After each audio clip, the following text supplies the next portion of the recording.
Hello guys, welcome to another video. दोस्तों, आज मैं एक और स्टोरी को ट्रांसलेट करने जा रहा हूं और हमेशा की तरह मैं इसे हिंदी में ट्रांसलेट करूंगा। तो आज की जो स्टोरी है वो काफ़ी इंटरेस्टिंग होने वाली है। इस स्टोरी में आपको वर्ड बाय वर्ड मीनिंग मिलेंगे और मैं साथ में ग्रामर के पोर्शन को भी कवर करूंगा। तो आपसे गुजारिश है, इसको आखिर तक ज़रूर देखिएगा। वीडियो शुरू करते हैं। वीडियो का जो टाइटल है वो है द थ्री फ्रेंड्स, तीन दोस्त। ये था हमारा टाइटल। इसको मजीद पढ़ते हैं। One day three friends saw a rupee queen on the road.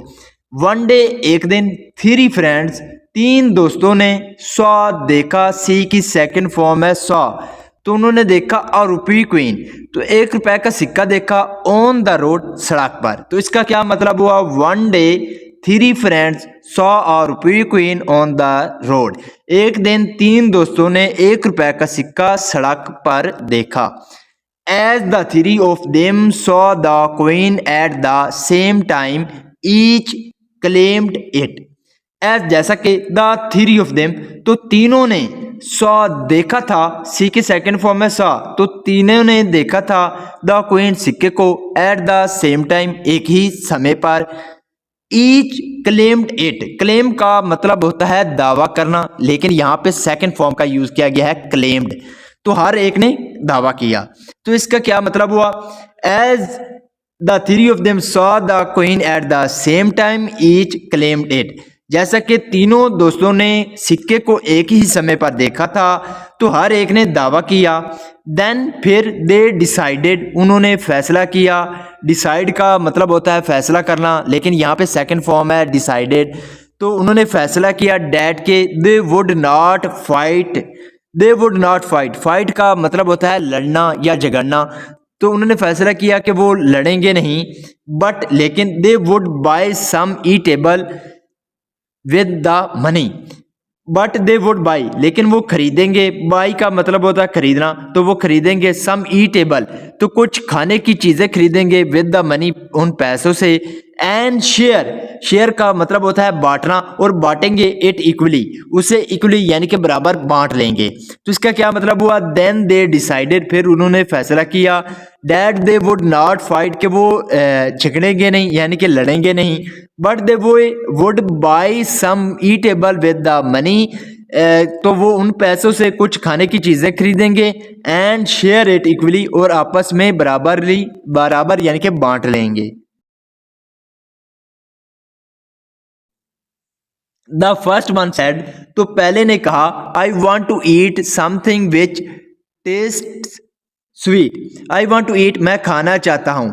ईट का मतलब होता है खाना, तो I want to eat something, मैं कुछ खाना चाहता हूँ। विच टेस्ट स्वीट, जिसका जो टेस्ट हो यानी कि जिसका जो जायका हो वो क्या हो? स्वीट, मीठा हो। द सेकंड फ्रेंड सेड, तो दूसरे दोस्त ने कहा but I am feeling hungry. I am feeling, feel hungry का मतलब होता है भूख लगना, तो आई एम फीलिंग हंग्री, मुझे भूख लग रही है। तो यहाँ पे एम के साथ वर्ब की फोर्थ फॉर्म का यूज किया गया है। जब एम के साथ वर्ब की फोर्थ फॉर्म का यूज किया जाता है तो वो प्रेजेंट कंटीन्यूअस टेंस का वाक्य कहलाता है। I want to eat a lot of thing to fill up my hungry stomach. I want to eat, मैं खाना चाहता हूँ, अ लॉट ऑफ थिंग्स, बहुत सी चीजें। To fill up, fill up का मतलब होता है भरना, तो भरने के लिए। My hungry stomach, hungry stomach का मतलब होता है यानी कि भूखा पेट या खाली पेट। तो इसका क्या मतलब हुआ? I want to eat a lot of things to fill up my hungry stomach. मैं अपने यानी कि अपने जो खाली पेट को भरने के लिए मैं बहुत सी चीजें खाना चाहता हूँ। एट दिस, इस पर, द थर्ड सेड, तो इस पर जो तीसरे वाला था उसने कहा but I am feeling thirsty. I am feeling thirsty, मुझे प्यास लग रही है। फील थर्स्टी का मतलब होता है प्यास लगना, तो मुझे प्यास लग रही है। We must drink something that would quench my thirst too. We must drink, हमें जरूर पीना चाहिए। ड्रिंक का मतलब होता है पीना, तो हमें जरूर पीना चाहिए। दैट वुड क्वेंच, क्वेंच का मतलब होता है बुझाना।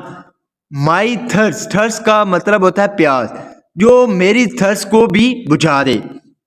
यानी कि उसने एक तीसरे वाले ने कहा कि मुझे प्यास लग रही है। We must drink something that would quench my thirst too, तो हमें यानी कि कुछ ऐसा पीना चाहिए जो हमारी प्यास को भी बुझा दे।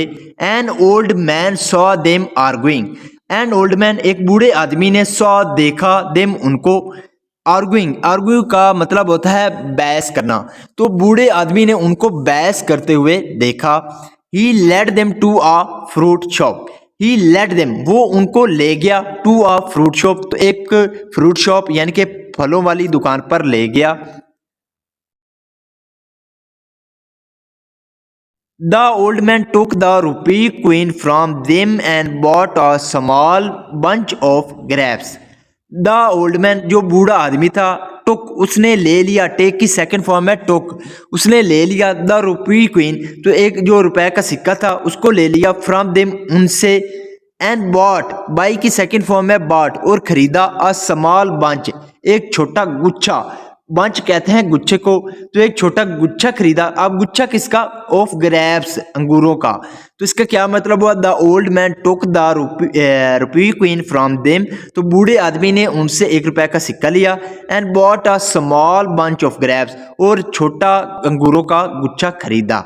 ही सेड उसने कहा, you can eat it because it is sweet, you can eat it तुम इसे खा सकते हो, बिकॉज क्योंकि इट इज स्वीट ये मीठा है, it is in large numbers ये बहुत मात्रा में है, as one of you wished जैसा कि तुम में से एक ने क्या किया था? विश्ड ख्वाहिश की थी, इच्छा की थी, एंड इट इज जूसी और ये जूसी है, रसीला है, सो इट वेल क्वेंच तो ये बुझा देगा। क्वेंच का मतलब होता है बुझाना, यहाँ पे विल के साथ वर्ब की फर्स्ट फॉर्म का यूज किया गया है।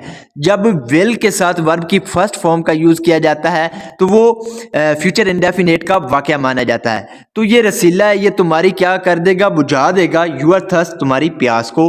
तो इसका क्या मतलब हुआ? दोबारा देखते हैं। बूढ़े आदमी ने कहा, यू कैन ईट इट तुम इसे खा सकते हो, बिकॉज इट इज स्वीट क्योंकि ये मीठा है, it is in large number as one of you wished यानी कि ये बहुत मात्रा में है जैसा कि तुम में से एक ने इच्छा की थी, and it is juicy so it well quench your thirst और ये रसीला है और तुम्हारी प्यास को बुझा देगा। I guess you won't fight no, I guess यानी कि मुझे लगता है या मेरा ख्याल है, यू वोंट फाइट नो तुम अब नहीं लड़ोगे। फाइट का मतलब होता है लड़ना, यहाँ पे वोंट शॉर्ट में है लेकिन इसे हम विल नॉट भी पढ़ सकते हैं। विल नॉट को जब शॉर्ट में लिखा जाता है तो वोंट लिखा जाता है। तो I guess you won't fight no यानी कि मुझे लगता है कि अब तुम नहीं लड़ोगे। द थ्री फ्रेंड्स एग्रीड जो तीनों दोस्त थे वो क्या हो गए? एग्रीड राजी हो गए, एंड एंजॉयड और मज़ा लिया या लुत्फ लिया द ग्रेप्स अंगूरों का, यानी कि तीनों दोस्त राजी हो गए और उन्होंने अंगूरों का लुत्फ लिया। इसका मोरल क्या है? Everything around us has many attributes, everything around us यानी कि हर चीज़ जो हमारे आसपास है, यहाँ पे जो हैज़ है ये पोजेशन के रूप में है। जब हम कहते हैं कि किसी के पास कुछ है प्रेजेंट के लिए तब हम हैज़ या हैव का यूज़ करते हैं। तो एवरीथिंग अराउंड अस हैज़ जो हर चीज़ जो हमारे इर्द गिर्द है, हैज़ मैनी एट्रीब्यूट्स, एट्रीब्यूट का मतलब होता है मेयार, तो उसका मेयार होता है यानी कि हर चीज़ जो हमारे इर्द गिर्द है उसका एक मेयार होता है। So this is the video guys. अगर आपको पसंद आई हो तो इस वीडियो को लाइक कर दें, चैनल को सब्सक्राइब कर दें ताकि इसी तरह की आने वाली वीडियो आप तक पहुंचती रहे। Have a nice day, good bye.